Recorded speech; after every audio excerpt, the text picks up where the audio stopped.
RVS. Le MAG. Saisir l'occasion d'élections, notamment les municipales, pour amener nos idylles à réfléchir de l'importance de discuter avec les entrepreneurs. Élus qui ne parlent que d'attractivité du territoire, eh bien c'est à cette occasion des municipales que la CPME Normandie, la seule organisation patronale interprofessionnelle représentative des PME, TPME et TPE patrimoniales, j'ai lu votre information sur le site, a saisi pour interpeller les candidats afin de leur exposer un certain nombre de contraintes, mais aussi de questions sur le comment mieux appréhender cette attractivité du territoire avec ceux qui en font la richesse. Luc Chavani, bonjour. Bonjour. Vous êtes président de la CPME Normandie et vous estimez que le maire a un rôle à jouer pour simplifier la vie des entreprises, même s'il n'est pas le garant de l'emploi, mais c'est une personne incontournable qui doit pouvoir prendre le pouls des entreprises, mais aussi prendre connaissance de leurs problèmes. Oui, alors absolument. Donc, les entreprises, vous savez, sont implantées, surtout les entreprises patrimoniales, mais même les autres sont implantées localement. Elles tissent donc des réseaux avec leur écosystème et effectivement, les maires étant les premiers magistrats de la ville, c'est important. Et oui, la simplification, c'est un mal bien français qui nous vient d'en haut, mais qui aussi se répand dans les localités. Et c'est vrai que les maires peuvent aussi agir sur des simplifications, hein, que ce soit dans les conditions de la ZAN, par exemple, oui. Ou d'avant les ZFE. Tout ça, c'est des petites choses qui peuvent jouer. Ça peut aussi jouer la simplification pour trouver des logements à nos salariés. Ça peut aider aussi pour des démarches administratives.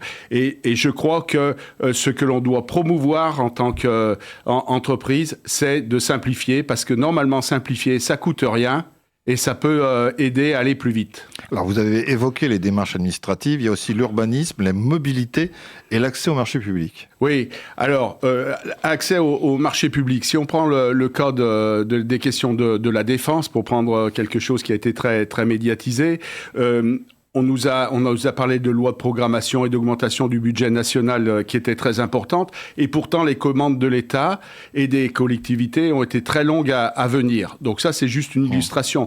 Et lorsque les institutions politiques s'engagent à dépenser des budgets, il faut passer des commandes. Et c'est pas le tout de le dire. Nous, on est là, effectivement, pour mettre un petit drapeau, hein, pour que ces affaires se traduisent en commandes publiques.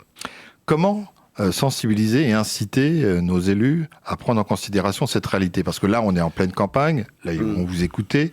Ensuite, il faut le mettre en application. Comment faire pour que ça devienne du réactif à l'actif? Oui, alors je pense, si vous voulez, qu'en tant que chef d'entreprise et représentant de la CPME Normandie, on doit pas toujours être dans la critique ou « Ah ben non, ça va pas, mais qu'est-ce qui en va devenir ?» etc. Mais il faut être dans la co-construction. De toute façon, les chefs d'entreprise n'ont pas le choix, ils doivent être optimistes, ils doivent passer les barrières, et donc il faut être dans la co-construction. Donc effectivement, il y a un dialogue à faire avant les échéances électorales, il y a un dialogue à faire pendant, parce que c'est là que les choses peuvent se négocier ou se sensibiliser. Et puis après, comme le souligne la CPME nationale et mon président Amir Reza, il est important de suivre les engagements. Et ce que l'on sera attaché à faire en tant que CPME, c'est les candidats qui se seront engagés à apporter leur soutien, à vitaliser leur économie locale. On le suivra. On demandera de signer des chartes, des engagements, et en tant que représentant syndical des PME, on essayera de suivre ces engagements s'ils sont réalisés dans la durée.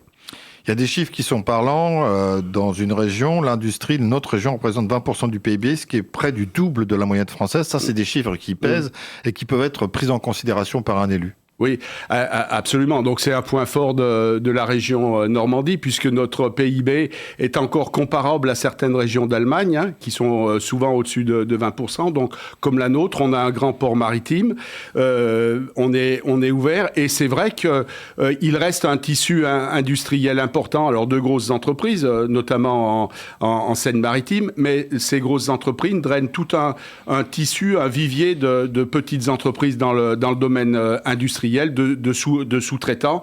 Et effectivement, c'est important de les prendre en considération. Oui. Est-ce que vous pensez que justement, qui plus est quand on est sur des villes importantes sur le territoire normand, les idiles, les premiers magistrats prennent en considération les grands groupes et oublient un peu justement tous ceux qui font que le grand groupe il est sur le territoire, il l'est pas par hasard, c'est-à-dire qu'il oublie un peu les PME, les TPE. Moi, je pense qu'il ne faut pas généraliser et pas mettre des gens au pilori. Bien entendu, quand il y a un gros dossier d'une entreprise d'une filiale de multinationale qui ferme et qui a 500 emplois à la clé, c'est médiatisé, tout le monde en parle. Mais les PME, c'est 50 emplois ici, 20 emplois là, 10 emplois là. Et quand vous êtes dans une commune plus restreinte qu'une de nos grandes métropoles, je suis persuadé que les maires, les idiles, comme l'on dit, sont attachés à défendre leur PME. Absolument. Au sein de la CPME, qu'est-ce qu'on retrouve? Tous les secteurs d'activité y sont présents? Oui, on retrouve tous les secteurs d'activité, oui. Donc ça va... ça peut aller ça peut aller du consultant à la grosse PME. Dans la CPME Normandie, on a des entreprises qui ont plus de 500 personnes. Vous avez donc décidé, pendant la campagne, et puis vous faites d'autres actions au fur et à mesure, de les sensibiliser, de les titiller sympathiquement pour savoir quel pouvait être leur programme ou comment dans leur programme ils avaient envisagé l'attractivité du territoire, notamment en direction des PME, des TPE. Ils répondent à votre... Puisque là, il y a plusieurs rendez-vous qui marquent le territoire normand. Absolument. Donc, on a un accueil plutôt favorable. Alors, c'est vrai que on va s'attacher à rencontrer les candidats des grosses métropoles, hein.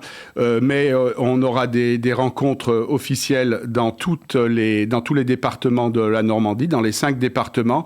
Et je crois qu'à présent, d'ores et déjà, on a 11 rendez-vous de fixés avec des candidats, tous répartis en Normandie. Alors, soit il y a des départements qui ont choisi de rencontrer les candidats avant le premier tour, oui, et d'autres entre les 2 tours. Ça dépend un petit peu de la configuration. Alors, vous espérez que les futurs maires ou les maires qui sont en poste, oui, et qui seront reconduits dans leur mandat peuvent éviter d'aggraver la pression fiscale et normative, parce que ça, c'est quelque chose qui est très récurrent. Oui. Alors, je pense qu'ils peuvent l'éviter à 2 niveaux. D'une part, au niveau local, sur les manettes qui sont à leur disposition, mais ils peuvent aussi avoir une influence au plan national. Pourquoi ? Chacun sait que les maires sont des grands électeurs, donc oui, ils élisent leurs sénateurs. Souvent, les lois passent pas simplement au Parlement, mais au Sénat. Et donc, quoi qu'il soit dit, les maires ont une influence au niveau national sur les lois de simplification, sur la fiscalité, effectivement. On ne peut pas s'exonérer de ces responsabilités, hein. Ce sont des rendez-vous que vous donnez parce que c'est important, on est pendant la campagne et vous les faites. Vous avez d'autres rendez-vous que vous prévoyez au fur et à mesure parce qu'une fois qu'ils vous ont peut-être fait, non pas spécialement des promesses, mais qu'ils vous ont dit « Ah oui, effectivement, oui, c'est quelque chose qu'il faut prendre en considération », vous pouvez réappuyer à quelques moments, que ce soit après l'élection, oui, alors ça c'est vraiment quelque chose d'important que vous mentionnez. Notre action se fera dans la durée. Déjà, pour les dernières législatives, on a essayé, et lors du vote du budget, on a essayé de rencontrer le maximum de députés, de sénateurs pour plaider notre cause. Là, c'est les municipales. Prochainement, ce sera les présidentielles et peut-être d'autres législatives. Et nos actions, maintenant que c'est planifié, que nos adhérents et nos élus sont familiers de cette démarche, nous allons continuer, effectivement. Oui. C'est vraiment très important. Et il y a aussi un message à faire passer à travers les élus, un message à faire passer dans la population que l'activité économique, c'est pour les entreprises, mais c'est aussi pour les citoyens. Pourquoi ? Parce que la plupart des citoyens travaillent quand même dans des entreprises. Et donc, si les entreprises marchent, il y a plus de chances que les citoyens en tirent quelques profits. En 20 secondes, un autre rendez-vous, c'est une assemblée générale importante au mois de mars. Oui, alors absolument. Donc le 26 mars à Saint-Lô, donc de l'autre côté de la Normandie, tiendra notre assemblée générale où nous échangerons de nos problématiques et nous essayerons de nous rassembler derrière un thème fort, à savoir le management. Et nous aurons un invité de la Royale, puisque ce sera Olivier Lajoux, ancien amiral de la Marine nationale. Voilà. Merci beaucoup, Luc Chavani, d'être passé par le micro et d'avoir attiré l'attention sur ces problématiques qui concernent les entrepreneurs. Je vous remercie de votre invitation.